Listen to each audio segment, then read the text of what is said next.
इस धरती पे मौजूद हर एक चीज से घटने वाली हर एक घटना मिलकर बनाता है नेचर, वैसे ही बनती है नेचर। और आज हम बात करने वाले हमारे प्यारे धरती माता का प्यारे से प्रकृति के बारे में। तो जानिए, चलते हैं शुरू करके आज का प्रकृति का टॉपिक। कभी आपने सोचा है आखिर कौन बनाता है नेचर? कौन बनता है नेचर? कैसे बनता है? क्यों बनता है? मतलब क्यों, कौन बनाता है नेचर? तो इसका जवाब है अर्थ पे मौजूद मिलियंस ऑफ स्पीसीज, जिनमें माइक्रो ऑर्गेनिज्म से लेकर world biggest animals blue whale तक आ जाता है।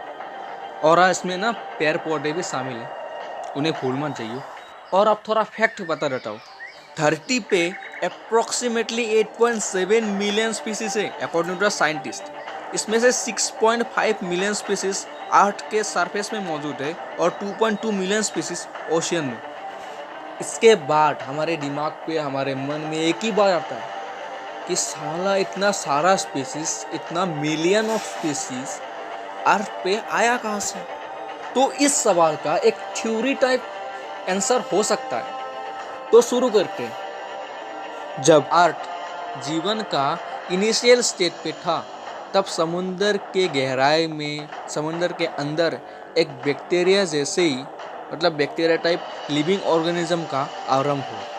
उसके बाद वो ऑर्गेनिज्म धीरे धीरे अपना आबादी बढ़ाने लगा। एक ज़रूरी बात है कि उसी ऑर्गेनिज्म के वजह से अर्थ के एटमॉस्फेयर में पहली बार ऑक्सीजन आया था। और ऐसे ही लाखों साल बीत गए और समुद्र के अंदर इन बैक्टीरिया की आबादी बहुत ही बढ़ गई। इसके बाद कुछ ऐसा हुआ जिसकी वजह से शायद इतना स्पीसीज आज धरती पे मौजूद है। चलिए उस घटना को समझते हैं। हम सबको पता है कि डीएनए जो है वो जेनेटिक मटेरियल है, और डीएनए जो है एक जेनरेशन से दूसरे जेनरेशन तक ट्रेवल करता है और कुछ डिफरेंट हो जाता है, मतलब स्मॉल चेंज हो जाता है डाइवर्सिटी के वजह से। और ऐसे ही स्मॉल चेंज के कारण बहुत लॉन्ग टाइम पीरियड में एक अलग ही स्पीसीज का जन्म हो जाता है या फिर हुआ होगा। और ऐसे ही डीएनए की वैरायटी के वजह से एक स्पीसीज से लॉन्ग टाइम पीरियड के बाद और एक स्पीसीज बना होगा, और ऐसे ही पूरा ओशियन स्पीसीज से भर गया होगा। इसके बाद कुछ एनिमल्स या फिर स्पीसीज ओशियन से उठकर सरफेस में आया, और इन्वायरमेंट के कारण जो न्यू स्पीसीज बने, उसका टाइम पीरियड जो था वो घटने लगा या फिर कम हो गया, और तेज़ी से न्यू स्पीसीज बनने लगा। और शायद इसीलिए सरफेस का नंबर ऑफ स्पीसीज ओशियन से ज़्यादा है। अप्रॉक्स 6.5 मिलियन स्पीसीज सरफेस पे और 2.2 मिलियन स्पीसीज ओशियन पे। और यहीं पे ये थ्योरी का अंत होता है। ये थ्योरी पता नहीं सच है या नहीं है, बट ये थ्योरी बहुत सारे सवालों का जवाब देने का काम करता है। बट ये एक इम्पॉर्टेंट थ्योरी माना जा सकता है। इस थ्योरी से और एक इंटरेस्टिंग इन्फॉर्मेशन मिलता है, और वो ये है इन मिलियन ऑफ स्पीसीज में रहने वाला इंटरकनेक्शन। इससे हमको पता लगता है कि हम सब कहीं ना कहीं एक दूसरे से मिले हुए हैं। दूसरा सवाल है, अर्थ पे लाइफ एग्जिस्ट क्यों करता है? तो इस सवाल का जवाब बिल्कुल सिंपल सा है कि हमारे धरती के पास एक अच्छा इन्वायरमेंट है, ना ज़्यादा गर्म ना ज़्यादा ठंडी। हमारा धरती सूरज का गोल्डीलॉक जोन में है, और हमारे पास अर्थ का सीजन मेंटेन करने के लिए मून है। अब हम बात करने वाले कुछ सीरियस टॉपिक के ऊपर, जैसे कि इन्वायरमेंट डिस्ट्रॉय, स्पीसीज एक्सटेंशन यानी विलुप्त होने के ऊपर। Global assessment report on biodiversity and ecosystem services by IPBES, बहुत ही लंबा नाम है, के मुताबिक natural ecosystem have lost about half their area and million of species are at risk of extinction. मतलब धरती पे जितने भी फॉरेस्ट एरिया है उसका 50% अभी खत्म हो चुका है। उसकी वजह से मिलियन ऑफ स्पीसीज एक्सटिंक्शन के लाइन में आ चुके हैं।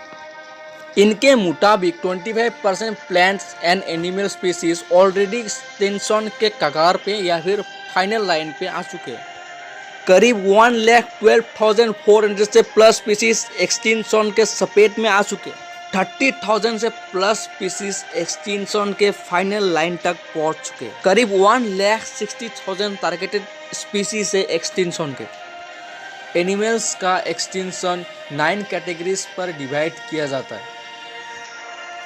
Number 1, not evaluate any. Number 2, data deficient. Number 3, last concern. Number 4, near threatened. Number 5, vulnerable. Number 6, endangered. Number 7, critical endangered. Number 8, extinct in the world. और number 9, totally extinct. ऐसे ही बहुत सारे और भी घटनाएं हैं जो इन्वायरमेंट को सीधा इफेक्ट करता है। 28 मिलियन हेक्टर्स का फॉरेस्ट हर साल ख़त्म हो रहा है और ऐसे अगर हम देखें तो हर एक सेकेंड में एक फुटबॉल फील्ड जितना बड़ा फॉरेस्ट ख़त्म हो रहा है और ये नंबर बहुत ही ज़्यादा बड़ा है। आप खुद ही इमेजिन कीजिए कि 1 मिलियन 10 लाख होता है तो 28 मिलियन मतलब 2 करोड़ 80 लाख हेक्टर्स हर साल जा रहा है। ये बहुत ही बड़ा अमाउंट है फॉरेस्ट में। और अब अगर वाटर की बात की जाए तो इंडस्ट्रीज हर साल 300 से 400 मेट्रिक टन पोल्यूटेड वेस्ट नदियों पे ओशियन पे डंप करती है, मतलब फेंक देती है और इसके वजह से लाखों ओशियन एनिमल्स अफेक्ट हुए और कई तो विलुप्ति हो गए।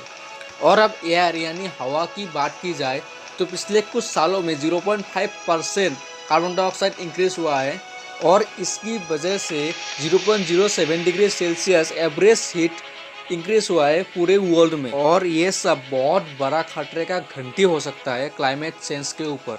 अगर हमने जल्दी ही कुछ नहीं किया तो ये धरती और इस धरती के ऊपर रहने वाला हर एक लाइफ, हर एक ऑर्गेनिज्म खत्म हो जाएगा। अब प्रॉब्लम क्या है? प्रॉब्लम ये है कि हमको लगता है कि हमारे पास बहुत सारा टाइम है, पर नहीं। अगर हमने अभी कुछ नहीं किया तो आने वाला 30 साल में ये धरती जीवन के लायक नहीं रहेगा। अगर 30 साल बाद इस धरती को फिर से हरा भरा देखना है तो हमें अभी से काम करना होगा, नहीं तो 30 साल बाद खत्म। एक फैक्ट बता देता हूँ, वर्ल्ड वाइड एक सर्वे किया जाता है इन्वायरमेंट परफॉर्मेंस इंडेक्स और इसमें इंडिया का रैंकिंग 168 नंबर पे है आउट ऑफ 180।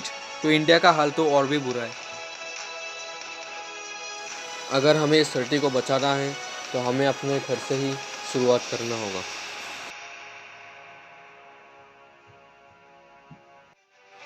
तो फ्रेंड्स, आपको ये वीडियो अच्छा लगा हो और थोड़ा सा भी इन्फॉर्मेशन मिला हो तो हमारा चैनल डू योर थिंग को सब्सक्राइब कर दीजिएगा और इस वीडियो को लाइक कर दीजिएगा प्लीज़ यार। और मैं आऊँगा एक नया इन्फॉर्मेशन के साथ, नया टॉपिक के साथ, और तब तक के लिए बाय बाय।